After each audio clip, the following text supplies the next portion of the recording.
A convite da Warner, eu pude conferir Adão Negro em uma sessão de pré-estreia super especial para convidados. A sessão aconteceu na sala IMAX da UCI Cinemas, lá no New York City Center, na Barra da Tijuca, aqui no Rio de Janeiro. Vim trazer um pouco das minhas primeiras impressões de Adão Negro para vocês, né? Adão Negro é um filme pipoca, vai agradar muito quem estiver indo pro cinema buscar diversão em um filme de super-herói. Obviamente é um filme que tem seus problemas, tem suas qualidades, mas aqui eu vou citar alguns pontos dentro dessa minha perspectiva de fã ali do universo DC, né?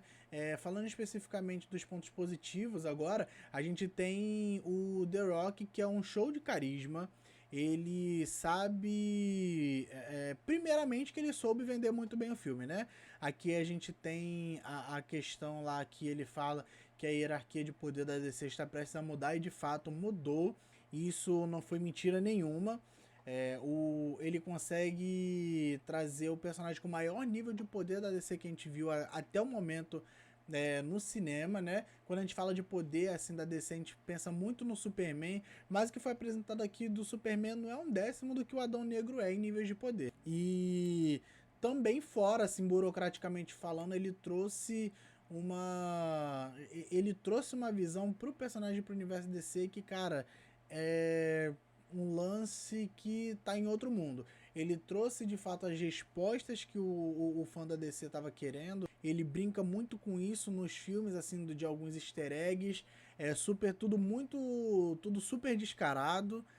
Então vocês vão perceber que o cara cumpriu o que prometeu.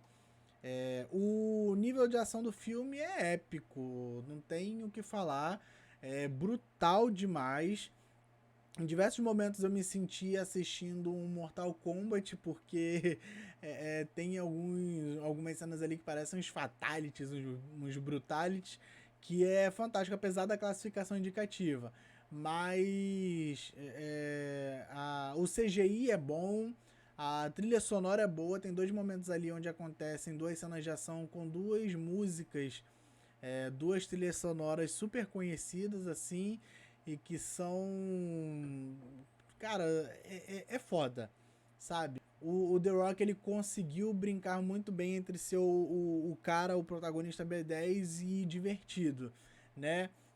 Da parte positiva ainda a gente tem aqui dois personagens da Sociedade da Justiça, né? E eu vou abordar agora a Sociedade da Justiça como um tema, porque aqui eu divido entre bons e ruins, personagens utilizáveis e personagens descartáveis. A gente tem o Seu Destino, que é um personagem fantástico, muito bem adaptado em questão de visual. No filme foi muito bem escalado, o Pierce Brosnan faz um trabalho fantástico, impecável. Ele é o Senhor Destino, ele abraçou o personagem. Saiu inclusive aqui hoje, quando eu gravei, pouco antes de gravar, eu vi que ele já tem conversas ali para trazer um filme desse personagem, né? Com ele no papel, e ele fala: Não, não vamos.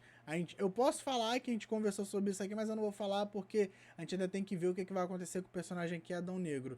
Então, se a Warner puder utilizar ele, cara, assim, futuramente, utilizem, porque o cara ele incorporou o personagem, por mais que ele não tenha trabalhado nesse personagem tanto tempo quanto o The Rock trabalhou no Adão Negro, mas ele abraçou de fato e ele quer isso pra ele.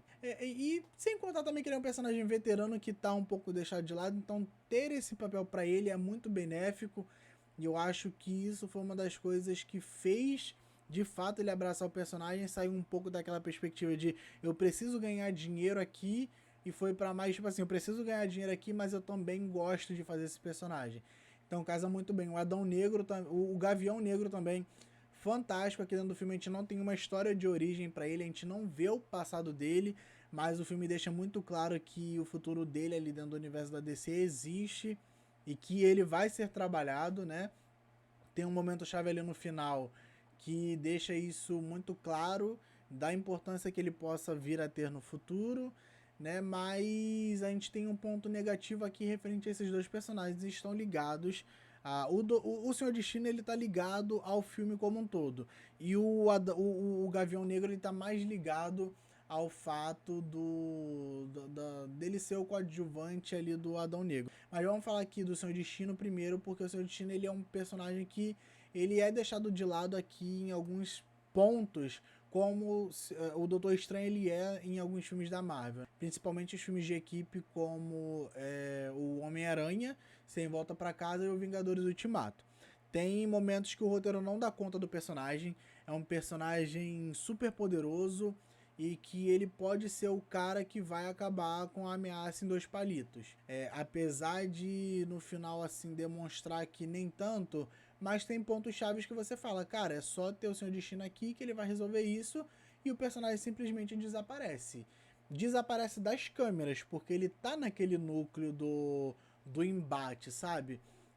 E isso incomoda um pouco, porque é justamente isso, é o roteiro não conseguir lidar com esse personagem. Mas é uma coisa que, quando você pensa em dar espaço para outros, como o Gavião Negro, né, o restante da Sociedade da Justiça, como o Esmaga-Átomos e a Ciclone, aí você pensa, tá, compreensível porque você tem que dar espaço para esses personagens.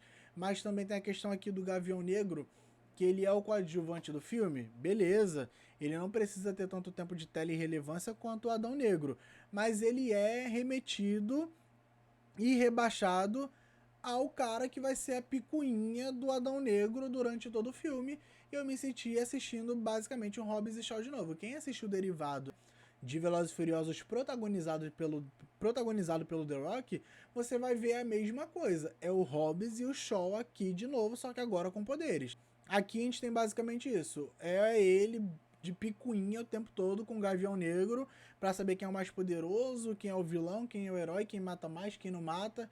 Então, ao mesmo tempo que o Gavião Negro ele tem uma relevância ali, ele tá muito mais. Eu acho que ele vai ser muito melhor aplicado no futuro, fora do filme do Adão Negro, porque aqui a gente não vê muito desse personagem para muito além disso, sabe? Então, esses são pontos que pegam desses personagens.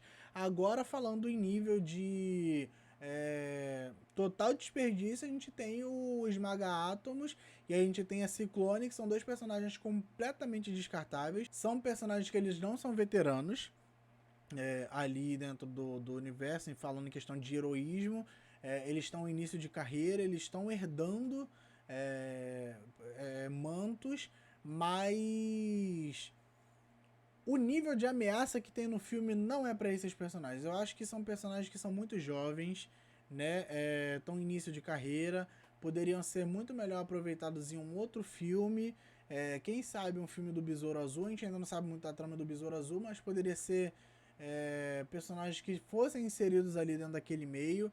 Falando dos Esmaga-Átomos, aqui ele e a Ciclone, eles são dois personagens que são para contenção de baixas de civis, né? Mas não dá muito certo porque o que tem de morte em Adão Negro não tá no gibi. Mas então assim, eles não cumprem muito bem a sua função dentro do filme. E dos Esmaga-Átomos, uma coisa que eu tenho para falar é o visual dele. O uniforme do pescoço para baixo, eu acho que ele é o mais original possível pro personagem. É fiel e tudo mais, mas a máscara incomoda um pouco porque um termo que eu digo é que ele é muito Deadpoolizado. Ele fica muito Deadpool, não tem como desvincular esses personagens por conta da máscara. Mas eu acho que isso foi uma parada que o trailer amaciou um pouco, mas nem tanto, né? Já a Ciclone aqui, ela é completamente desperdício. Ela tem um poder que poderia ser utilizado melhor no campo de batalha, mas também o roteiro não deu conta, né? A personagem, ela incomoda visualmente todas as vezes que usam os poderes, porque em todos os momentos que ela... Eu não estou... Quem assistiu o filme vai saber. Aqui não tem exagero.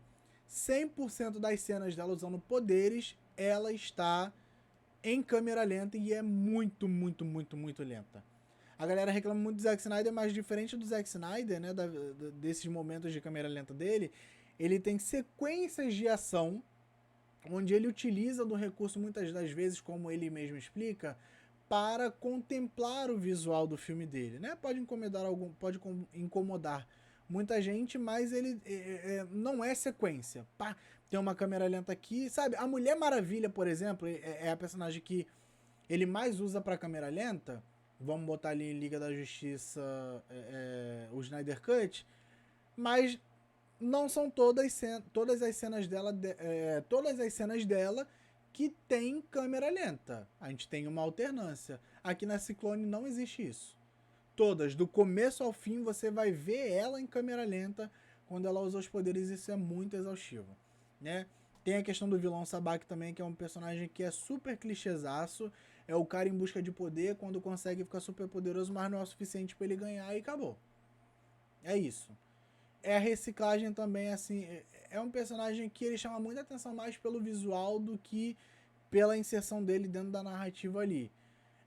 Mas assim, se você busca um filme pipoca para assistir, para se divertir, não pensar tanto nesse quesito, Adão Negro é um filme que é para você claramente, é tiro, porrada e bomba a todo momento, é ação constante, luta em cima de luta, são poucas cenas onde elas se mantêm só pelo diálogo e, cara, aqui a pós-crédito ela é de explodir cabeça do Decenalta.